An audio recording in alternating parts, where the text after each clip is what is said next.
Hello everyone, hope you're all doing very well today. In today's workout log from Ashley and Eggs, it's going to be a basic upper body pull day with some core at the end. I'm going to be doing 4 sets of inverted rows to failures. I'm actually going to show you something pretty cool I do with the inverted rows. Standing dumbbell rows and kickbacks, 3 sets of 10 to 12 to failure. But honestly, I'm going to do instead of a combination doing the row and the kickback, I'm just going to do the set of rows in a circuit instead and then do the kickbacks. Because as I mentioned my last video, that combination exercise have their pros and cons. And I think this is one exercise. I mean, not that it's bad. It's just not necessary to do a combination of the row and the kickback because of the force of gravity. Dumbbell reverse lunge, again, another exercise that it's not that it's bad, just not really necessary because depending on how much weight you can handle, if you're somebody who lunges with maybe let's just say 40 or 50 pounds, I doubt you're going to be able to curl that weight up. So instead, again, just do reverse lunge, and then after the reverse lunges, just do the set of curls after that as a combination of a circuit instead. Dumbbell hammer curls, V-up Russian twists. Alright, I'm going to get warmed up, and I'll see you in a bit. Alright, first set of inverted rows. I'm actually going to do some weighted inverted rows. If you don't have a weighted vest, here's a life hack right here that I mentioned in one of my previous videos. Use a backpack. So I started my workout with the inverted row. I really love about this exercise. If you're somebody who struggles with not doing pull-ups, this can help modify and help you build your way up to getting better at doing full-length vertical pull-ups. And also, I was using the angle grip 90s. What I also love about this, it doesn't place much stress on your joints and your wrists. If you're somebody who has elbow or wrist or joint pain, this can help modify that to prevent and also take the ease off the pain when doing inverted rows. The second set. Here angle grip 90s. This is my second set right here, and like I said, if you really give these a try, they're really excellent. Not only are they for just for doing inverted rows, I know that on the side of the angle grip 90s, you can also use for suspension push-ups. You can also use them for cable curls or cable flies, etc. I'm not gonna lie, sometimes when doing with the weighted inverted rows, it's a little funny having the backpack when you felt like it was about to fall off. If I were you, I definitely recommend get a backpack with a belt strap. This was my third set right here, and again, I really felt it really well with the muscles. Because also, with the angle grip 90s, you're rotating your wrists and your elbows rather than having been in a fixed position where you're putting stress on those joints. This is definitely a video I would probably make a video topic about, with the angle grip 90s and how it can really benefit anybody with wrist or elbow pain. Alright, last set, best set. And since this being my fourth set, and obviously I didn't really do as many reps as I did on the first couple sets, because at this point, I was fatigued, but I was really felt in the muscles where they really felt worked.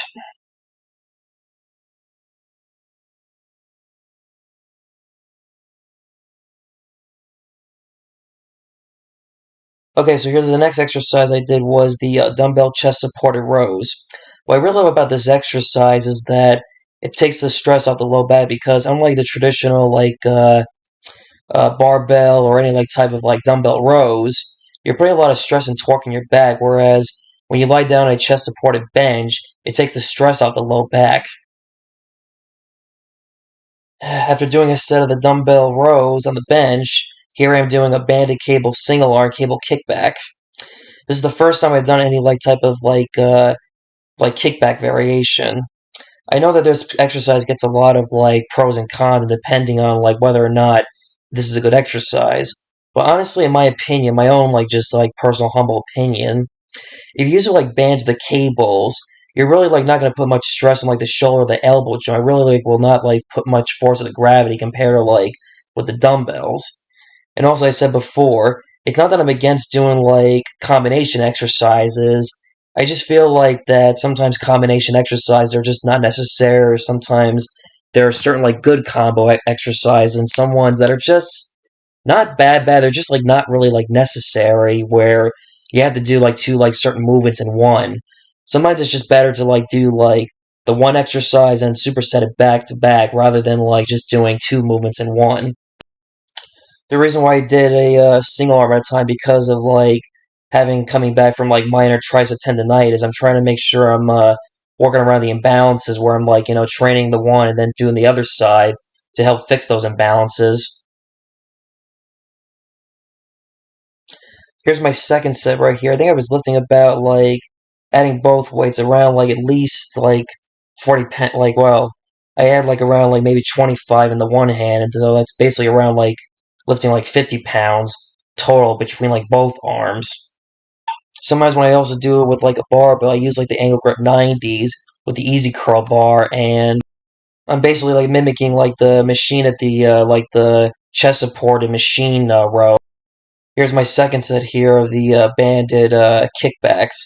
It's amazing how, like, compared to doing this exercise before, like months ago, like a year ago, anytime I did any sort of like tricep movements like this, it really like aggravated. I felt a huge sharp pain in my tricep.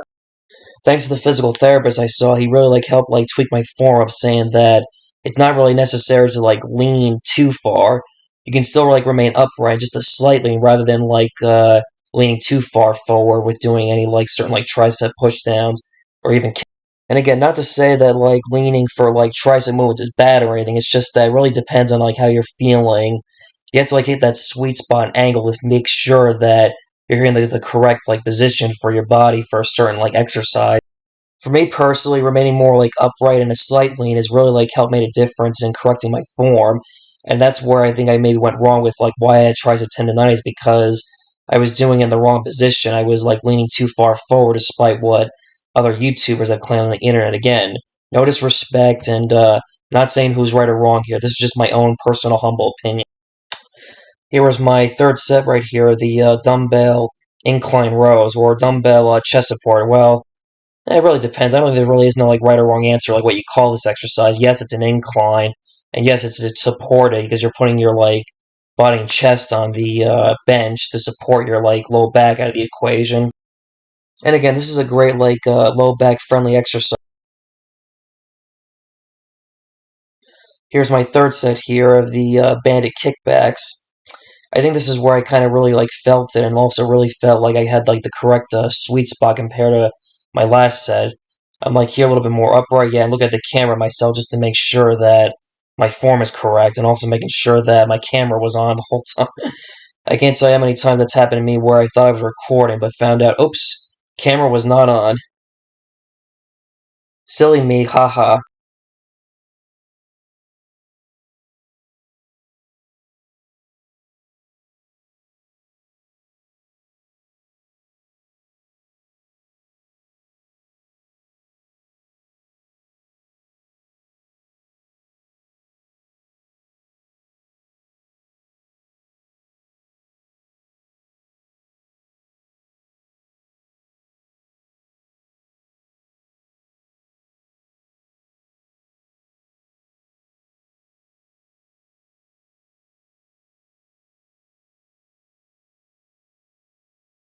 Okay, here was the second circuit I did in the workout where I once again said I did the reverse lunge and the curls.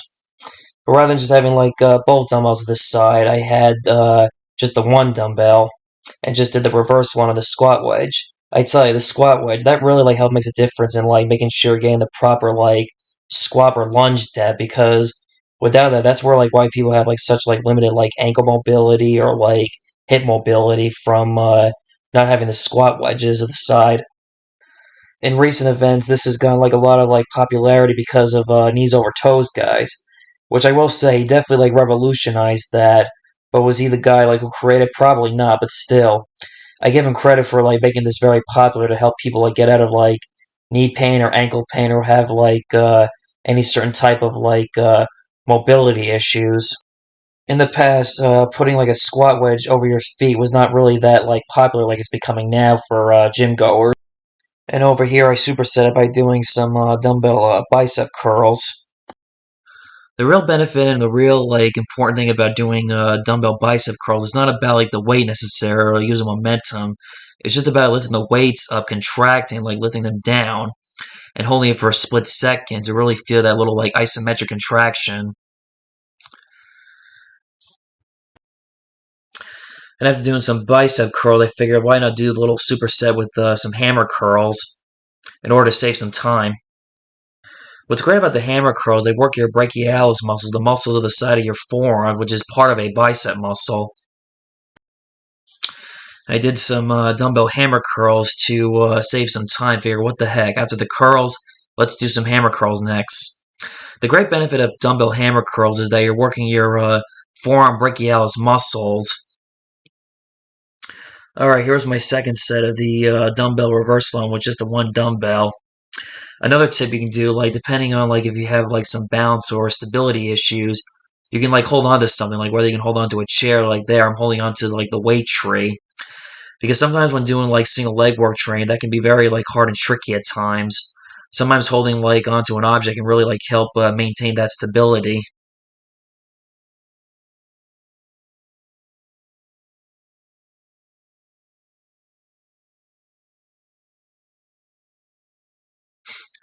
My camera angle not really the best for the lunge variation, but still, hopefully you guys are getting a good like visual idea of like how I'm doing this exercise with also the squat wedge.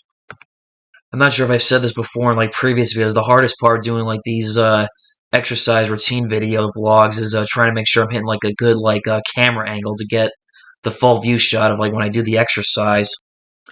All right, here was another set of curls. Curls for the girls. Again, I think I said that in a previous video, but still, what the heck? That's a joke I'll always remember for the rest of my life. Now, really worked about this superset was doing some like dumbbell and hammer curls back to back. That is an excellent like dumbbell circuit to do for a bicep workout. Couple curls and hammer curls. It may look easy right here, but believe it or not, when you slow down the tempo, that's why you see me like breathing, huffing and puffing, and struggling a little bit when trying to do more reps. Because after when you like slow the tempo down and do less, that's when you'll like really like feel the burn.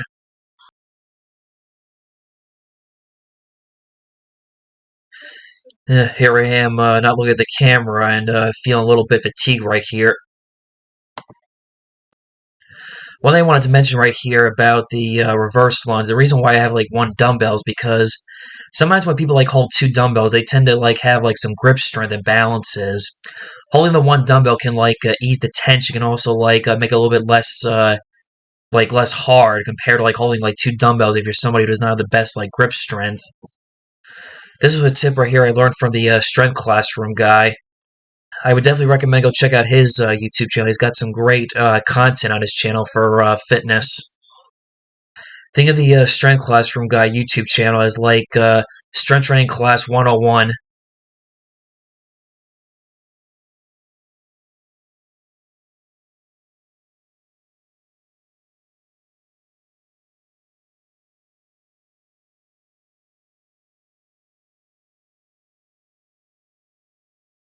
Alright, here's my final set of the dumbbell curls and the hammer curls. At this point in the workout, I was fatigued and I really felt those biceps really working a lot, very well.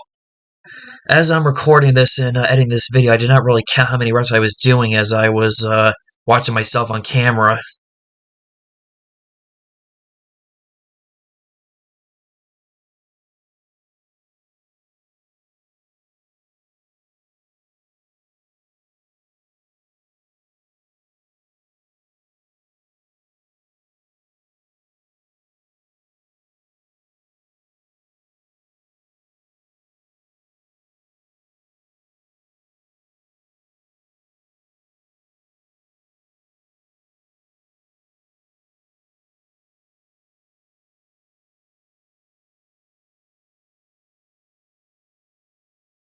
To finish this workout routine, I did a dumbbell V-up Russian twist. Now, the thing about ab training, you really do not need like a 5 or 10 minute like ab routine workout. All you really need is just a few basics of like working your basic core muscles, like whether like working like the upper abdominal muscles or the lower in one workout or the obliques in a different like workout. Even though despite ab routines on YouTube get the most hits and views for some reason, I could not explain like why that is. I did 3 sets to failure. I didn't really count any reps. I just kept going until I felt like I was getting a burnout in my obliques.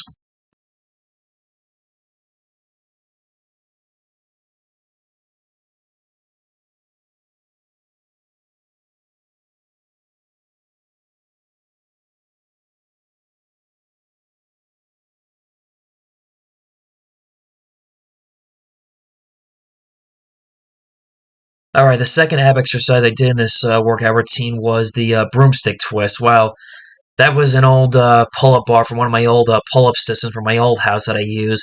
I didn't have access to a broomstick, but still, it gets the job done. This is an exercise you might be familiar with from Rocky 4 when he was training in Russia. This is one of the exercises he did, but instead of I don't know what that object was he had in his bag, but you get the idea. This I kept very simple. I only did like 2 sets of 30 seconds to failure. I didn't really count any reps.